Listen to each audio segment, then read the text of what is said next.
Drug trafficking and the kidnapping industry in Latin America are not common crimes, in the sense of being apolitical. Much less are they the spontaneous effect of social problems. They are acts of war, coordinated by the same international communist movement to which Mr. Luiz Inácio da Silva gratefully, and without much disguise, acknowledged the collaboration received for his election to the presidency of the Republic. The FARC almost completely dominate the drug market on the continent, and every major kidnapping, when traced, leads directly to the MIR Chilean or other organizations affiliated with the São Paulo Forum. These facts are so evident, so abundantly proven, that their absence from the agenda of public debate can only be explained by the conscious or unconscious complicity of the media and the established powers. But this does not explain everything. A long and complex conjunction of causes has made Brazilians blind to the immediate forces that determine the course of their destiny, while hypersensitive to trivial diversionary matters that feed national chatter. The gap between the Brazil that exists and the Brazil that is talked about has never been greater. Of the causes I allude to, two must be highlighted. On the one hand, the lasting articulation of skeptical relativism and devoted dogmatism in the education of the literate classes, aimed at neutralizing certain ideas through insulting questioning and keeping others safe from any examination, enveloped in an aura of untouchable sacrality. The reader will easily understand what I mean if they notice that, in the literate circles of this country, the most scandalously pejorative and even pornographic hypotheses regarding our Lord Jesus Christ are accepted with the greatest naturalness, while the slightest suggestion of any blemish on the moral person of Antonio Gramsci or Che Guevara is received with scandal and horror as if it were blasphemy. There is no exaggeration in what I say. Things are exactly like that. And if the way I describe them seems caricatural, it is because the situation is caricatural in itself. In the abstract, sectarian faith and relativist doubt are incompatible. In the fragmented and centrifugal mind of the literate Brazilian, they coexist without major problems, their jurisdiction divided into sealed and non-communicating territories. The criterion of division follows the canons of cultural Marxism.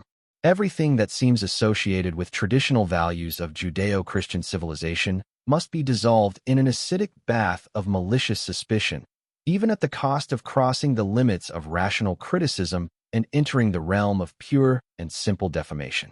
Conversely, symbols, slogans, and images that point to the beautiful future of the socialist utopia must be preserved in a reliquary. Under the guard of a squad of zealots who opposed the first onslaught of critical gaze with a barrier of indignant exclamations and tears of humiliation, letting the intruder know the magnitude of suffering inflicted upon them by their impious questions and blasphemous observations. Few critics resist such a forceful moral blackmail.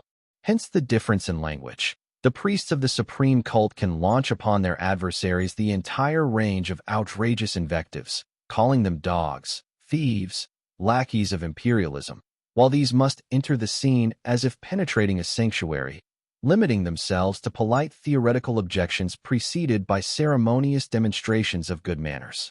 The instrumentalization of culture for socialist ends has reduced Brazilian intellectual activity to a simian game of performances and gestures aimed at rendering invisible the malice and crime when serving the hegemonic political faction.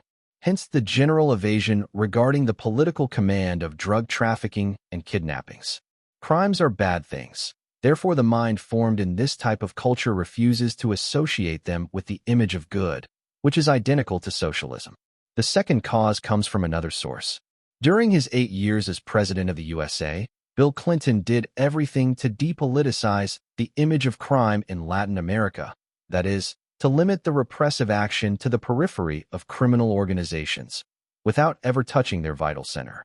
Leaning on the triumphalist rhetoric of the end of the Cold War, he helped the communist movement to play dead in order to better ambush the gravedigger.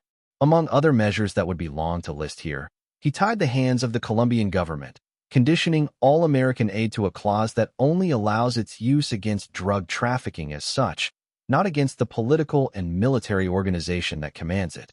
Result: the FARC, while their popularity index in Colombia dropped from 8 to 2%, were accepted as a political representation, grew to become the richest and most powerful armed force in Latin America, and today dominate half of Colombian territory, where they impose a bloody communist regime similar to Pol Pot's in Cambodia. To say that Clinton acted this way out of ineptitude is to underestimate the intelligence of a brilliant Harvard alumnus. But his motives matter little. What matters is that his policy established a standard for approaching the problem of crime in Latin America. Endorsed by the elegant media of the USA, imitated by the Brazilian media, thus impregnated into the common sense of our population, this standard can be summarized in a simple formula. It is forbidden to investigate the masterminds behind the crime. There are other factors, but the association of a cultural habit with legitimization coming from an official U.S. policy is enough to make inaccessible to Brazilians, from two sides, the vision of a reality that in itself is obvious and patent. The convergence of causes producing this double blindness is also no mere coincidence. But exposing the connection of the Clintonian high circles with the revolutionary intelligentsia of Latin America is a lengthy task that will have to be left for another day.